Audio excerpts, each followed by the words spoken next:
E a gente segue em frente aqui a todo vapor com o nosso programa pelo seguinte, não é o ladrão, né? Não é que o ladrão tem horário de trabalho, pelo visto, a partir de agora. Eu sabia que o crime estava organizado, mas nem tanto. E olha só, a maioria dos furtos de celulares acontece entre 5 e 7 horas da manhã e entre as 6 e 10 horas da noite. Ou seja, bem na hora que as pessoas estão saindo para trabalhar ou estudar, ou voltando para casa, cansados, depois de um dia do cão. E é isso, pelo visto. A gente vai tentar entender exatamente como esses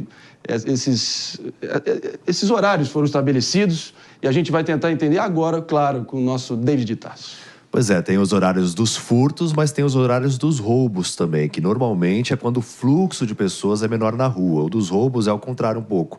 É entre as 5 da manhã até as 7 horas e no período da noite, entre as 6 horas da tarde até as 10 horas da noite. A maioria ocorre realmente em vias públicas, né? Mas uma coisa que chama bastante atenção... Você se importa, David, de só fazer uma distinção entre furto e roubo, para ficar bem didático? Furto é quando não tem ameaça, né? Então a pessoa, por exemplo, eu estou segurando meu celular aqui, andando meio que despercebido ali pela rua, e aí o bandido pega e puxa meu celular. O famoso, então, isso... atencione, pickpocket! Exatamente, então o é um boy furto. da bike, né? O cara vem de bicicleta ali rápido, puxa o celular e sai. O cara mete sem a mão ameaça. E sai correndo. Agora, se ele chega, aponta uma arma para mim, ou até mesmo me bate, provoca alguma agressão, aí configura como roubo. Boa. Mas claro, também cabe a interpretação, porque tem casos que a gente já viu, por exemplo, de furto e roubo, que a tipificação, ela às vezes foi um roubo, mas é tipificado como furto. Mas você estava falando. Então, sobre os horários, mas uma coisa que chama bastante atenção, que o celular virou o item da moda para que os bandidos furtem, ou até mesmo roubem, a cada 1 minuto, 2 aparelhos são levados no Brasil. Então, realmente, é um número bastante expressivo quanto a esses dados, né, que foram divulgados pelo Anuário da Segurança Pública em todo o território nacional. E agora o celular realmente entre os itens aí mais buscados entre os criminosos, porque é um equipamento de fácil acesso, ainda não existem medidas tão efetivas para que a gente consiga ver o controle dessas ações, ou seja, na venda, porque tem quadrilhas especializadas, tem os furtadores, tem os ladrões também que acabam assaltando, que a gente explicou bem a diferença, e tem aqueles receptadores também e as pessoas que acabam contribuindo com o crime quando vai comprar algum celular de maneira mais baratinha. Palumbo, é complicado, mas essa epidemia de roubos e furtos que invariavelmente vai sempre afetar o trabalhador ali ralando de sol a sol, ali no momento que está, voltando para casa destruído, querendo só um descanso, geralmente são eles que mais sofrem.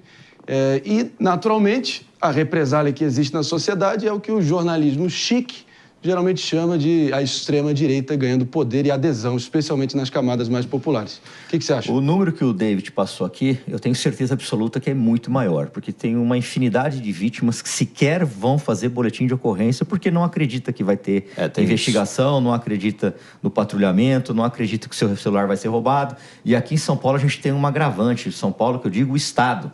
Muitas delegacias estão fechando à noite. Uma pessoa que é roubada num bairro, ela não vai andar 10 quilômetros para fazer o boletim. Aí eles falam, não, mas pode fazer pela internet. Nem todo mundo mexe com internet, sabe mexer com internet. Pessoas mais de idade têm uma extrema dificuldade, né? Então a gente tem que respeitar essas pessoas. Agora, por que acontece esses roubos nesses determinados horários? É muito próximo da troca de plantão. Quando as viaturas de dia ou da noite chegam para o batalhão, para a companhia, e ali eles têm uma preleção, as viaturas ficam lá e aí diminui o patrulhamento. O que a gente precisa fazer? Aumentar o patrulhamento e investir na investigação, que seria na Polícia Civil. Caso contrário, esses números aqui só tendem a aumentar. Então você acha que mudar o horário da troca de turno faria diferença nisso? Já tem alguns horários, mano. Por exemplo, a BAEP entra em determinado horário, a Rota entra em determinado horário, mas é muito pouco. A maioria troca sempre no mesmo horário. Só para anunciar que a gente está de volta para você que está aqui nos escutando no Morning Show, aqui nessa sexta-feira, papo mais do que importante para você ficar esperto, não dá mole, porque, pelo visto, a bandidagem está até se organizando tanto, o crime está ficando tão organizado que agora tem horário para roubo. Geralmente varia ali entre 6 a 10 da manhã, quando o pessoal está indo para o trabalho, e claro, de 6 às 9, certo? 6 às 9, David? Da manhã. Dos furtos, normalmente o horário... Deixa eu pegar aqui exatamente, porque até quando eu me confundi. de manhãzinha, quando o sujeito está indo para o trabalho, quando está saindo. Tá no ponto de ônibus são roubados, que é pior ainda.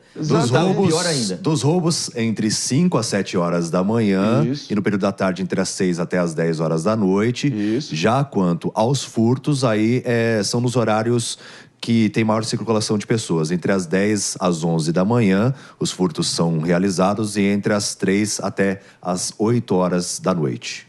Meus amigos, é o fim da picada. Pelo visto, daqui a pouco, quando chegar um ladrão e botar, passa o celular, e você falar, ué, mas não tá no horário ainda não. Ele vai falar, não, eu sou trabalhador, eu tô fazendo hora extra, pô. Imagina, daqui a pouco a gente vai chegar nessa situação. Mas sabe que mudou também o comportamento, né? Porque, por exemplo, quanto aos celulares, o furto superou a quantidade de roubos, justamente pela tipificação. Porque eu já vi episódio de delegacia, né? A gente que cobre aí, casos policiais com frequência, de criminosos que foram enquadrados quanto ao crime de furto, foram lá, responderam aos questionamentos do delegado e, na sequência, foram liberados e saíram rindo. Porque o furto, realmente, a pessoa não fica presa. Agora, o roubo já é um pouco mais complicada a tipificação. É difícil para dizer o mínimo.